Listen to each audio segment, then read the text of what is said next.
All right, guys, we're going to start having some goddamn uncomfortable conversations when it comes to Sean McDermott and also Brandon Beane. We all, for the most part, Bills fans want to be so quick on the trigger to fire McDermott. And trust me, I'm one of them. I'm not going to be a hypocrite. Look at my past videos. I've made so many fire McDermott videos. It doesn't make any damn sense at all. And I gave my reasoning to why he's never going to get fired if that does take place. But I also have to take a look at myself. I have to take a look at my mirror and say, well, why do I want McDermott fired? Because if we talk about game management, I actually think he's fixed that last season. And then I also take a look at the fact that, well, when did McDermott have a fully healthy defense in the playoffs? Was it during COVID season? Was it 2019? I can't say 2021 because even though that was the last team that was closest to being full health, we didn't have our starting cornerback. And people can say, well, we had Jordan Poyer and Micah Hyde. Great. Name me a team that had two great safeties and two bad corners playing right beside them and were able to go ahead and make it to the Super Bowl. It does not happen. You need to have that full complement, even if you have two great safeties, because you can still attack those corners, those outside corners in your nickel spot. And I'm sorry, having two backup corners, including Levi Wallace, who's no longer in the league, play in 2021, especially when the next week, even if we did beat Kansas City, you play freaking Joe Burrow and Joe Burrow in the Cincinnati Bengals offense with Jamar Chase, T. Higgins, and a defense that gave up less than 17 points per game in the playoffs. That's who you're playing against the next week. That's not a guaranteed win, whether you like it or not. I don't give a shit how good Josh Allen played. If we put all this pressure on Josh Allen, like, oh my God, he played godly in 2021, don't freaking forget the fact that we played against the worst defense, in the league in the Chiefs, and a Patriots team that lost 5 defensive starters. But we don't want to have these uncomfortable conversations, now do we? So when we talk about Sean McDermott, yes, 13 seconds was his fault. 2022 was disgusting. It was a disgusting effort. I don't even blame the DeMar Hamlin shit. I don't blame that at all because he was at the game. It was emotional, yes, but you don't think it was emotional for the Cincinnati Bengals? They dealt with a very similar situation themselves. Obviously not a player dying on the field, but they were there that day. They were traumatized that day just as well. And we got our ass kicked. And even if we blame that entire situation for 2022, that should excuse that loss, right? That should excuse it. So really, his only fault was 13 seconds. You can't really blame 2023. Why? Because 2023, McDermott pretty much worked with a broken, dissolved roster. How do we know this? Because you lost both of your starting inside linebackers. You had to call to a point where, including losing Dorian Williams and Tyrell Dodson, you had to call a linebacker from the fucking couch. On the couch, a person that was on their way to fucking Florida, you had to call them up to start in that game and cover Travis Kelce. Again, you didn't have your CB1 again, and Rasul Douglas was playing like ass. So you're losing impactful players over and over and over again. Daquan Jones coming back from a torn pec, can barely lift weights. And you're asking him to be the penetrator, you're asking him to be a two-gap player for your defense and continue to have that same impact like he did the years prior in 2022? Von Miller, a 35-year-old Von Miller coming off of a torn ACL, you're asking him to be the same productive player? What is McDermott supposed to do to elevate that defense? Because we don't have the depth. We didn't have the depth. How? Because that entire year, we dealt with so many injury-related issues that you had to rely on backup players that honestly are not, some of those players are not even in the league anymore, or they're special teams players, and you're asking McDermott to elevate those players good enough to beat the Chiefs, which we have been. We've been good enough to still compete and beat them. How do I know this? Because in the final possessions, when you needed your defense to make a stop and give Josh Allen the ball back to win, guess what happened? They did it. And Josh Allen in this offense did not deliver. Both years. Yeah, we gave up 32 points. Yeah, we gave up 27 points. Yes, we did. We give up an average of 33 points against the Kansas City Chiefs, rightfully so. But again, in 2 years where they said, Josh, win the game. We win the game. Win the game. For this one game, because we don't mention Baltimore. We don't mention all the other past previous games that were blowing out all these other teams with backup players and special team quality like players, or C or D to C minus levels, C level players, and McDermott was asked to elevate them. We don't have this conversation about what we've done then, but for some reason, against one particular team that continues to make Super Bowl appearances, not just make it to the damn dance, they win it. Josh, 2 years in a row, win the game. In 2023, on that same play where he missed Shakir, again, Chris Jones pushed Chris. They asked Chris Jones, made a play. But guess who was fucking open? Diggs underneath and Kincaid on the out route. He had 3 players open. He was asked to hit one. He failed. We killed Lamar Jackson for Mark Andrews dropping the ball, or for some of these quarterbacks making plays but their team's not delivering. Yet, again, we killed the quarterbacks for doing it.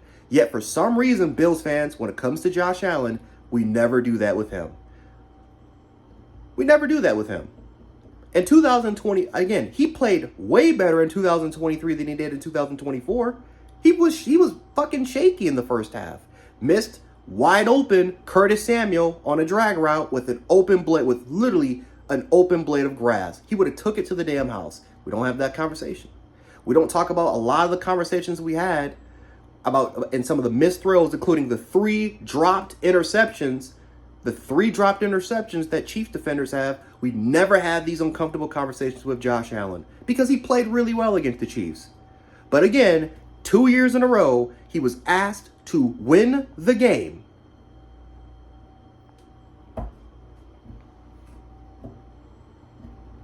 What happened? Bills defense played ass. All you have to do is was get a stop, get the ball back to the best player in the National Football League in this offense, go down, win the game. That was even the whole purpose of 2023 when we had the ball with 10 minutes remaining and we chewed it down to 2 minutes. That's the whole purpose, was to kill the damn game, because we didn't want to give the ball back to Kansas City. And yet, for some reason, we decided to go with the kill shot. I don't know if that's the initial read, because that's initial read, or not. But all I know is your star player was wide open underneath. One of your other best options who you targeted was wide open the out route. And Shakir was, and you had Shakir in man-to-man coverage,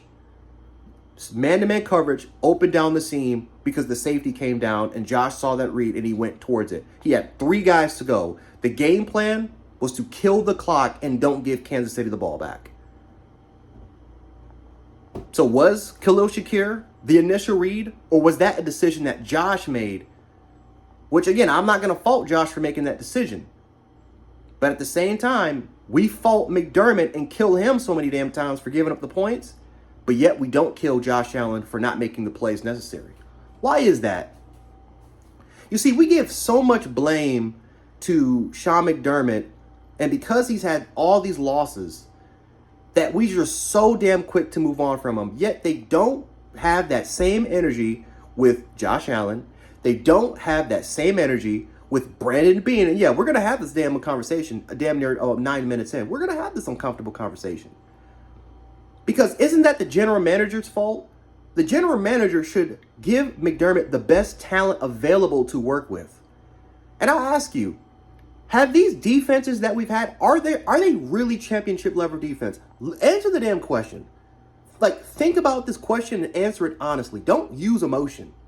Have we ever had the level of a defensive line similar to the Philadelphia Eagles? Have we ever had the level of a defensive line that the Kansas City Chiefs had when they won 2 or 3 of their Super Bowls? Have we ever had the level of a defensive line or front 7 on the level of the Tampa Bay Buccaneers or the 2009 Indianapolis Colts with Dwight Freeney and Robert Mathis? Or the New Orleans Saints when they had 39 takeaways and an NFL record 376 return yards? The reason why I say these teams is because if you actually take a look at the history of the National Football, think about the teams from 2000 onwards. All of them had championship level NFL defenses. All of them. All of them had great front sevens. Pretty much majority of them had great front sevens and really good secondaries. teams that could take the ball away, get to the quarterback at a high consistent level when it comes to their pass rush run rate, and teams that can stop the run. Almost every single team. The only one that damn near is an exception is the Chiefs, and even then, I still can't probably say them. Why? Because they got Chris Jones. They had premier guys that can get to the quarterback, and they had a slew of depth that for some reason, even though they may not be the best in talent quality, their coaches got the best out of them in terms of getting to the quarterback. We've seen McDermott get the best out of certain players in the secondary and also in your defensive line. Our defense is literally built like bent don't break. It's just that when we go against one or two particular teams that have the elite talent to absolutely dog, the elite talent and coaching to beat that style of defense, we put it all on McDermott. But for some reason, we don't go towards the general manager. Why doesn't the GM give us the level of talent? And then this is the thing that we'll get. People will say, well, McDermott chose those players. Really? So what's the responsibility of the general manager? Because if we're gonna give McDermott this authority, okay, well, he got those players. So if we want to fire McDermott, how are you so damn sure that Brandon Beane is going to deliver us these players if McDermott's the one that's selecting them? How? How are we so... Again, if we're going to give McDermott all this credit for choosing these players, why should we trust Brandon Beane? Because let's be honest, some of these free agents have hit, but some of these free agents also have not hit as well. Brandon Beane has not had the prettiest history in terms of free agent selection. Matter of fact, some of our cap situations still goes back to 2019. We're still paying for it this day by getting rotational caliber players or players that were more on 1 year or 2 year contracts that we've tried to sign so that we can plug them in and for McDermott for them to work with. So I always kind of ask, if we're going to give McDermott this credit for picking players, what's Beane's responsibility? What's his main responsibility? Because it seems like McDermott is the general manager. Y'all make it seem like he's just the general manager. Brandon Beane does not have any insight, despite us having bills embedded where we have taken in insights in these war rooms and in these war rooms for both the draft and free agency, and all of them coming into a consensus about the type of players that they want. And it's mainly Brandon Beane and that staff talking with McDermott. And we have seen this before. Now, again, do I think McDermott is... Of course, McDermott at a certain point is at fault. But I'm just going to come here and say this, guys. We got to start putting the blame on some of these other people as well. Brandon Beane deserves blame. He deserves just as much blame as McDermott, because that's your job. That's your responsibility to go out there and get the best talent available for your head coach to work with. Your head coach's job is then to see if he can elevate the talent, even if it is star talent. Put these players in the best possible situations for them to be successful. And then, of course, your quarterback's job is to also put your offense continuously in the best situations possible to be successful. A lot of it, some of those plays, you're going to have to improvise because those plays will be broken, and you're going to have to use your other assets in order for them to achieve it. But sometimes, even in the biggest moments, you have to show up there too. Even if you've played great for 95% of the game, you have to be the man to deliver us and carry us sometimes to victory. And sometimes for all three situations, general manager, head coach, quarterback, coordinator, and hell, we got to include coordinators, positional coaches. We have to include our talent evaluators for scouting, for our scouting department, our conditioning and nutritionists for not getting our strength and conditioning and nutritionists, all of our staff. That when it comes to our football operations, all of them have crucial parts to play in order for us to get to a Super Bowl. But again, because we haven't gotten the result, we have put it all on the head coach, and we have coach instead of blaming the actual people that's in charge of it. We don't blame Bagula. We don't blame Beane. We don't blame Josh. We don't blame our scout evaluators. We don't blame all of it. We just simply blame McDermott. Fire him, get an offensive coach, and that will fix our damn issue. Outscore the Chiefs like we haven't been already doing that already. If the Chiefs average 33 damn points, what makes you think that the 33 damn points and we average close to 30, that's shootout numbers. That's not low scoring numbers. That is shootout numbers. We have been in shootouts with Kansas City, and that has failed. Oh, so what? Let's try to score 40 like we already haven't tried to score 40. We scored 36 against the damn Chiefs. Didn't work. Then people want to say, well, look at John Gruden. Yeah, John Gruden came in and he inherited one of the greatest defenses of all time. Because we talk about that 2002 Buccaneers team. We never talk about that 2001 Buccaneers defense. No one ever brings that up. When John Gruden came in and already inherited a Hall of Fame level defense. People want to say, well, look at what happened when John Fox was fired and they brought in Gary Kubiak. Yeah, Gary Kubiak, one of the greatest defensive coordinators of all time, came in and he inherited a defense that had Aqib Talib, fucking Chris Harris, a great defensive line that was top 2 in sacks, and no fly zone. Von Miller and DeMarcus Ware, because no one talks about the year prior when they already had a top 5 defense and they were still high in sack numbers and takeaways. We don't have these conversations. But then when I pose the same damn question, okay, fire McDermott. Who in the hell is the coach coming in there? What is he going to inherit? A secondary that historically has been asked in the playoffs. And let's be honest, we all can agree last year, a roster that way overachieved defensively. Because let's be honest, we didn't have a good defense last year. So the coach, if you fired him today, that's the defense that coach is going to inherit.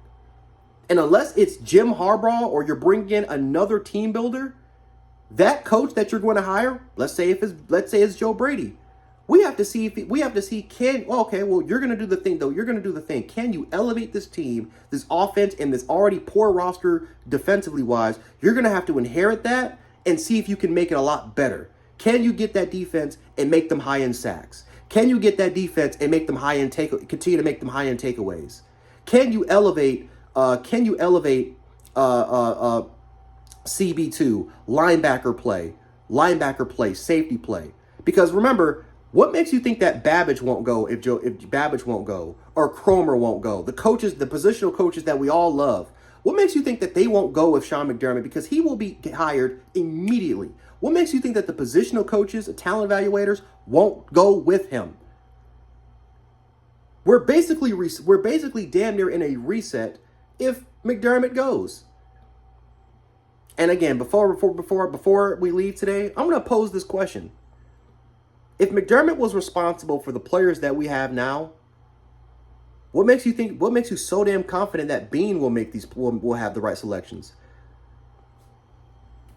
Because basically what people are saying is McDermott has been the general manager. And if McDermott's been the general manager, that means that Beane doesn't really have that much input right now on the roster. What makes you so damn sure that Brandon Beane can be confident? That he's confident enough for us to actually get over the hump. Because so far there has not been any sort of evidence that we actually could do that. We got to start having more of these uncomfortable conversations. I know we all hate McDermott, but let's talk about it. Let's think logically.